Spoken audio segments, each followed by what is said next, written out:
Hello and welcome to Horizon Overland. In today's video, I'm going to show you my latest purchase, which is going to be another square body Suburban. The square body Suburbans are the 7th generation Suburbans, and they ran from 1973 all the way to 1991. You could see the one behind me is my Chevy half-ton square body Suburban. It is a 1989 and it is a 4-wheel drive with the fuel-injected small block V8. Today I'm going to show you another 1989 GMC square body Suburban, but this one is going to be the 3/4 ton version, and the best part about it is going to be the diesel smog exempt version of that 3/4 ton 4x4 square body. So today I'm going to show it to you before any work gets done on it. It is going to be my next Overland camper project, and today we're going to see it just as it is, just as I got it. We're going to do a tour of the exterior, then we're going to do a tour of the interior, and later on we'll do some driving impressions. So without further ado, let's get started on that tour. All right folks, here we go. This is my latest purchase, a 1989 square body GMC Suburban. This one is the 4-wheel drive model, and the best part about it is that it has the 6.2 liter Detroit diesel engine. I'm not particularly excited about the engine itself, but I am very excited about the fact that it is a diesel model, which would make it smog exempt in the state of California. GM did offer 2 other engine options in their 3/4 ton Suburbans at the time. They offered these rigs to come with 2 additional gas engines, the small block 5.7 liter V8 or the big block 7.4 liter gas engine V8. However, because this is a 1989 model, those engine options would have to go through smog inspection every time you transfer ownership, or every couple of years or so in the state of California. But because this is the diesel model, we do not have to worry about smog. This rig will hold a clean title, and it will have 178,000 miles, and as you can see in the video, it is far from being stock. It does have some really cool Overland upgrades, and what I'd like to do now is go through all the upgrades that were done to it. Starting with the front, we do have a really nice front bumper that has a heavy-duty Smitty built 15,500 pounds rated winch. This rig weighs right around 8,600 pounds, so it's going to need a very heavy-duty winch to pull all that weight around, and this one is definitely capable. This front bumper will also feature a nice bar on top with an LED light bar right below that, and also we do have some built-in circular LED lights, and you could see the heavy-duty shackles for recovery. You could see all the bumper stickers that will also be removed to give it a much cleaner look. The body has been rhino lined halfway down. The original paint is white. This rig is lifted about 4 inches. We do have some really good tires. These are BF Goodrich all-terrains, fairly new.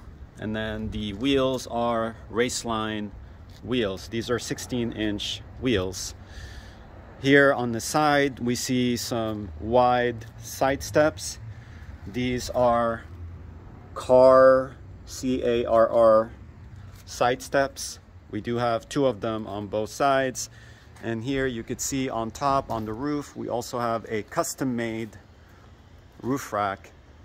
It is bolted on the roof, and it will feature a very wide LED light bar on top. This is a very cool roof basket. I'm very excited about it. It is very, very usable. Moving towards the back, we see even more overlanding upgrades. We have a custom rear bumper with 2 swing out arms. One for the spare tire. It is not a matching spare tire. The other swing out arm is for 2 really cool yellow diesel jerry cans. This custom rear bumper will also feature a holding place for your high lift jack. If you have one, you could store it back here. And also you see we have heavy duty shackles and square LED lights built in to the rear bumper.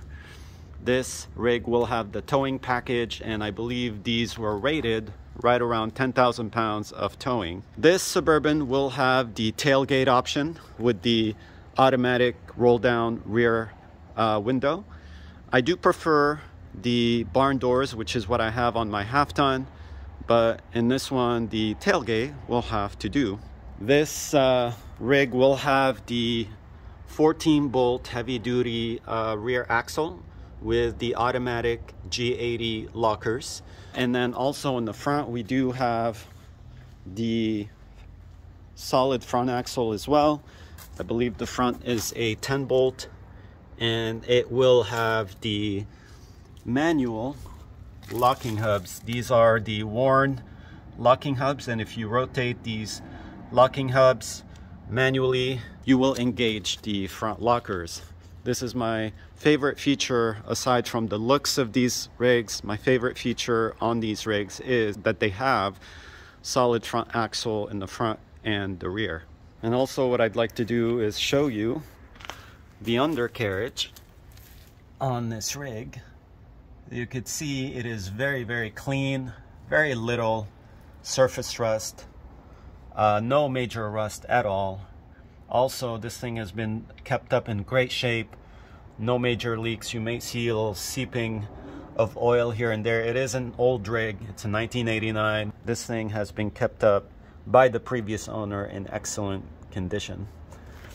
So that's pretty much the outside of this rig. Let me now move to the inside and show you the interior. All right, so let's go ahead and check it out on the inside. Before I open it up, I do want to mention that the windows are professionally tinted. So let's go ahead and check out the interior. You notice that it is blue, and I would say the interior is in okay shape.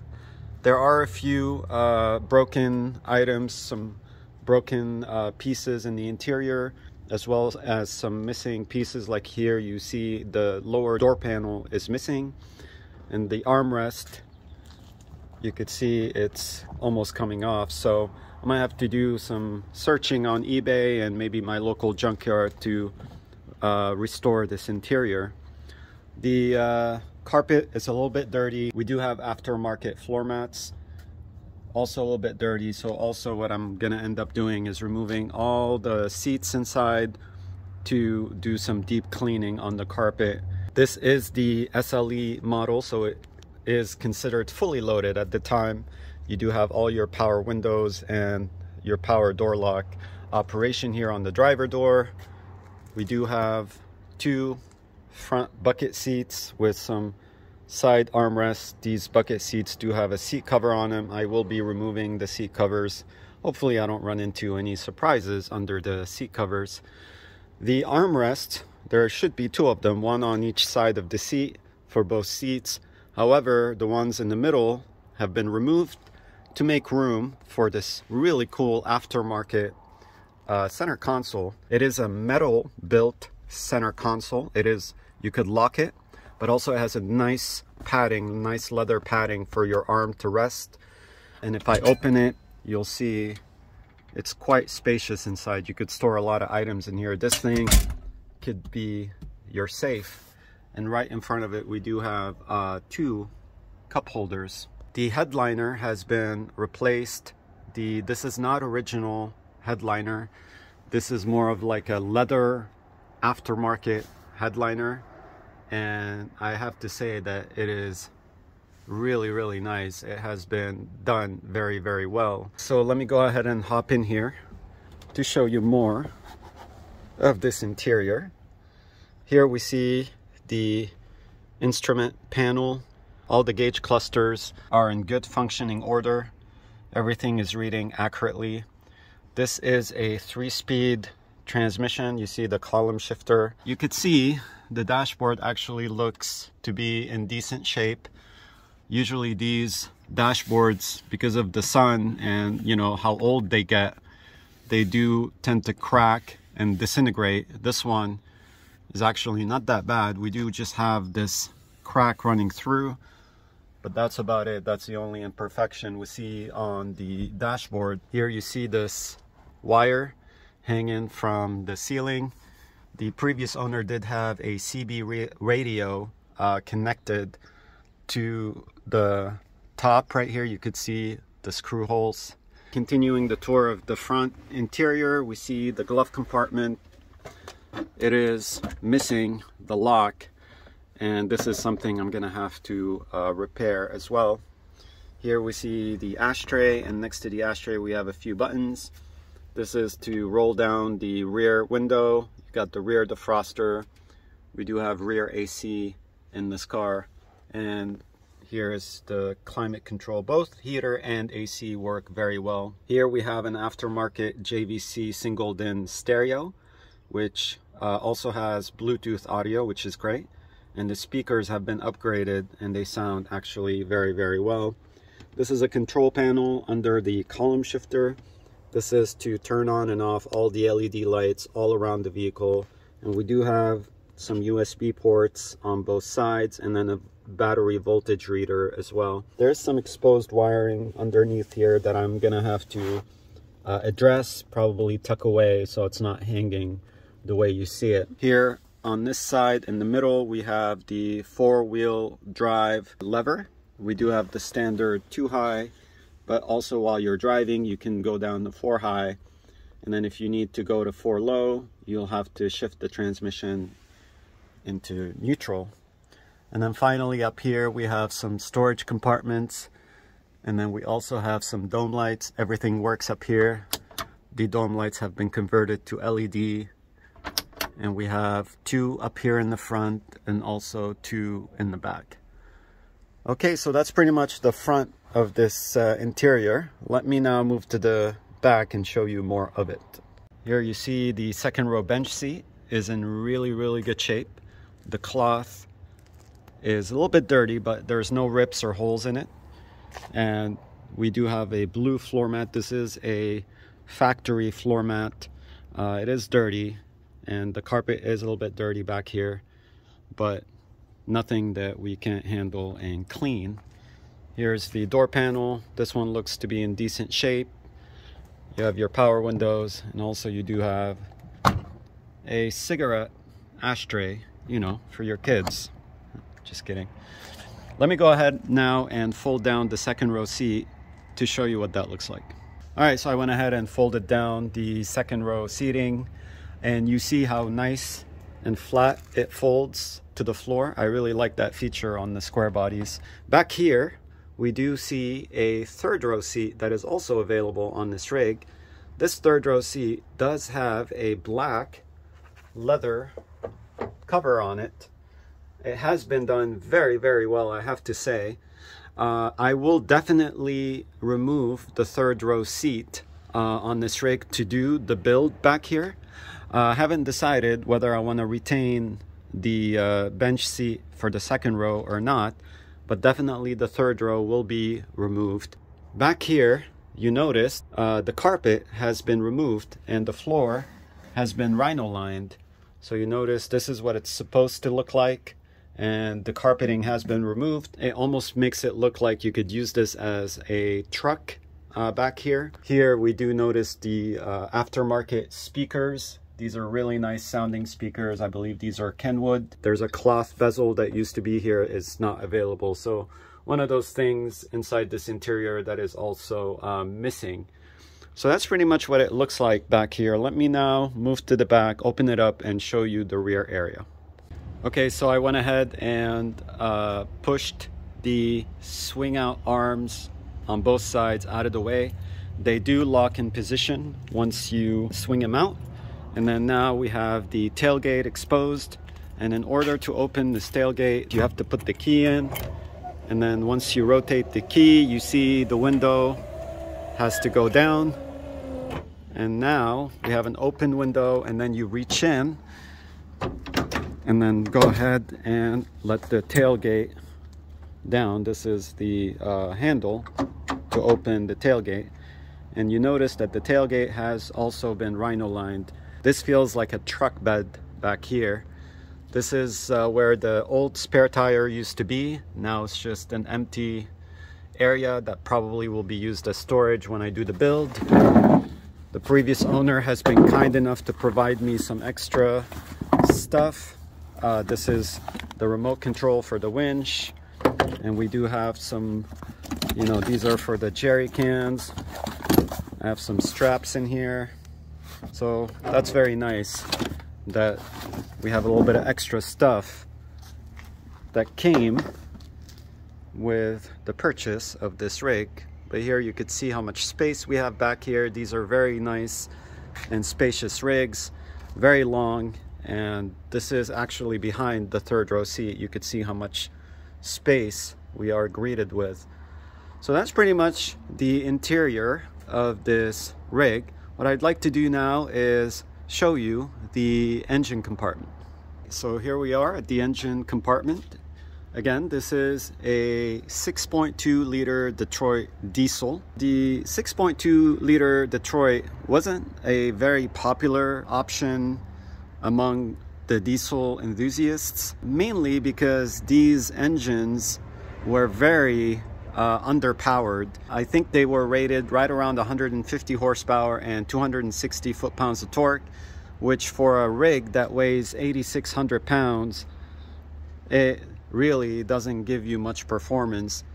The top speed on this rig is maybe 67 miles an hour if you're going flat on the freeway, but if you're gonna go uphill, you'll barely be doing 50 with this motor. The upside of this motor is that it does get decent fuel economy for being a diesel. If the circumstances are right, you can get like anywhere between 15 and 20 miles per gallon. This engine has been very well maintained. It runs great. It starts every time, no issues there.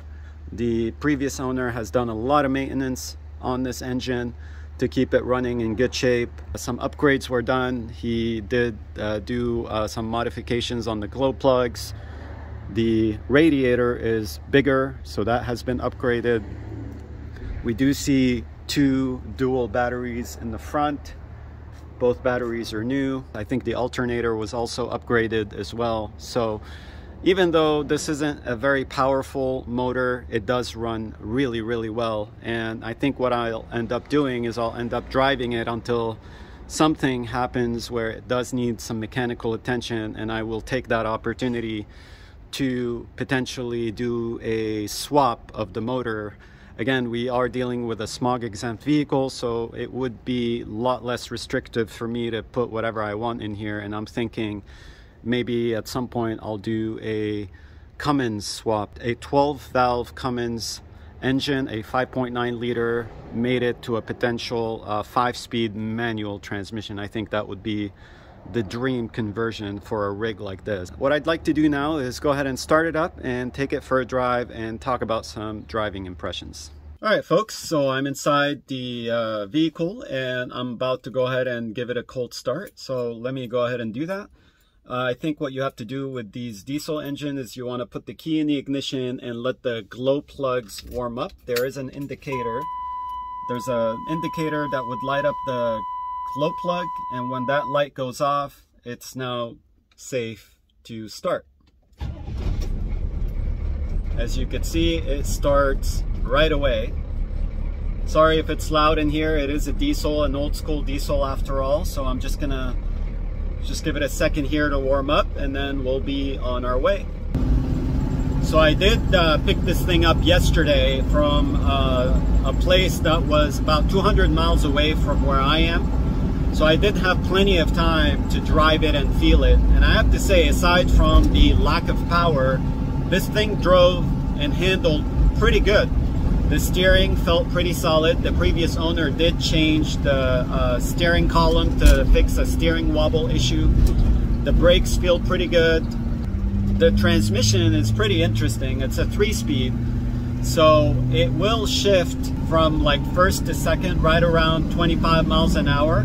And then it will shift from second to third pretty much right around 50 miles an hour. So unless you get to 50, you're stuck in second gear. You know, again, like I was on the freeway, I did 65, no problem on when it was flat. As soon as I got to that hill, it was struggling. So definitely lack of power, but otherwise seems to be very reliable, very well maintained. Everything else about this rig actually feels pretty solid. The suspension is in good shape. The shocks may be a little bit worn, and maybe at some point I need to replace them, but I mean, otherwise it's in really, really good shape. So I'm pretty pleased with it overall.